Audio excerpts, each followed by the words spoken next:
Pardon. Juste par rapport à ça, moi mon métier c'est d'aider des gens à scaler des boîtes. Comme on dit, quand est-ce que ta boîte elle est prête à scaler ou pas, c'est quand ce que tu fais aujourd'hui, à tous les étages de la boîte, tous les services, tu peux le faire avec 10 fois plus d'intensité. En gros c'est ça. Ton truc là c'est complètement ok pour maintenant, mais c'est pas ok pour plus tard. Ça s'appelle l'addiction au cortisol. C'est-à-dire que tu ne t'épanouis que dans le chaos parce que tu te sens utile et prêt à te dépasser. Les combattants se reconnaissent, et donc tu attends que ce soit la merde ou tu crées la merde pour fuir l'inconfort que tu ressens quand ça l'est pas. Parce que le combattant a besoin de combattre. S'il y a rien à combattre, ils font un PTSD en général. Donc le truc, c'est une boîte hors phase d'hypercroissance dont il y a besoin pour jumper. C'est censé être chiant. Donc si tu n'es pas capable d'accepter ça, tu vas foutre la merde dans ta boîte même quand il n'y a pas besoin.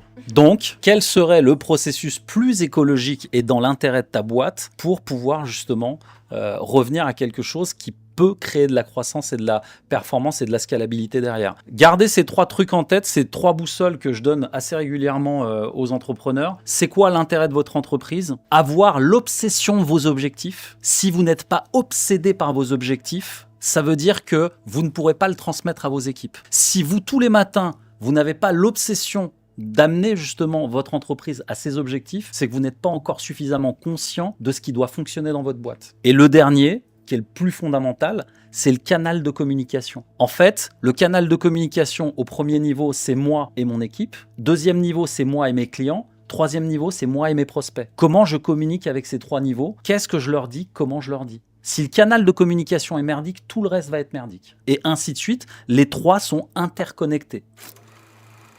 Je suis en contact très souvent avec mes closers, c'est-à-dire que moi je les appelle, c'est pas une fois par jour, une fois tous les 2 jours. Donc je sais dans quel état ils sont, je sais dans quel mood ils sont, je sais quand ils sont en baisse d'énergie, quand ils sont en haute énergie. Et on a le end of the day écrit, que moi ils m'envoient sur WhatsApp ou avant on le faisait très souvent sur Slack. Il n'y a pas de closers qui vont se ressembler, il n'y a pas d'énergie qui est ressemblante. Maintenant il faut que tu sois clair avec eux, c'est-à-dire que dès qu'ils se sentent pas bien, ils ne doivent pas faire de call. La question c'est est-ce qu'ils sont conscients de ça? La réponse est non. Pourquoi? Parce que leur métier c'est de faire des appels et c'est de faire des ventes. Leur rémunération dépend de ça. Ils ne sont pas forcément conscients qu'ils sont en train de griller des appels. Si tu arrives à leur donner ce niveau de conscience-là, de eux-mêmes, ils vont s'apercevoir qu'ils sont pas en haute énergie et ils vont soit donner le call à quelqu'un d'autre, soit le reporter. Aujourd'hui, c'est comme ça qu'on fonctionne. Quand il y en a un qui se sent pas bien, il envoie à son confrère le call s'il est dispo. S'il n'est pas dispo, il va reporter. La deuxième question que tu dois te poser, c'est est-ce que c'est récurrent? Si c'est récurrent, il s'agit donc d'une instabilité émotionnelle chez tes closers qui n'est pas forcément quelque chose de positif pour toi en tant que CEO. À ce moment-là, qu'est-ce que je fais? Est-ce que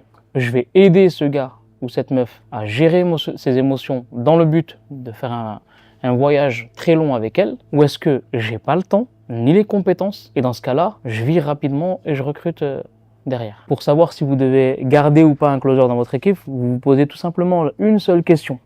Est-ce que, avec tout ce que je sais sur cette personne aujourd'hui, si je remets machine en arrière avec le temps, avec tout ce que je sais aujourd'hui, si je savais tout ça il y a X mois quand je l'ai recruté, est-ce que je recruterai ou pas? La réponse est non. Vous savez absolument à 200% que vous devez faire quitter cette personne de votre équipe. Tout simplement. Pas d'autres questions à se poser. Donc, c'est ces 2 questions que tu dois te poser. Si tu as la réponse à ces 2 questions, tu as tes 2 plans d'action. Les formateurs de closers aujourd'hui ne font pas prendre conscience aux closers que chaque lead qu'on t'envoie, c'est de l'argent et que ça coûte cher.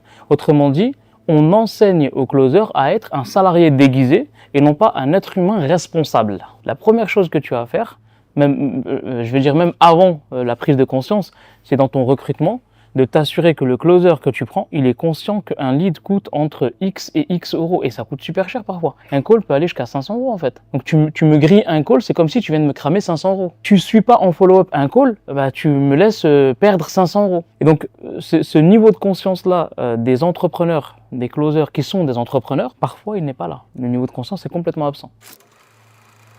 En fait, ce que vous vendez, presque on s'en fout. Les gens veulent être accompagnés par vous parce qu'ils s'identifient aux valeurs de votre entreprise que vous défendez en tant que dirigeant. Et donc, ils décident qu'ils veulent le faire avec vous parce qu'ils ont créé dans leur tête une image de qui vous étiez, qui est souvent très fausse d'ailleurs. Ce qui est très rassurant, c'est qu'en fait, il n'y a pas besoin d'être un génie. On prend un truc qui marche, on met du nous dedans et on le communique assez fort et assez longtemps. Félicitations, vous avez une entreprise. Pas plus compliqué.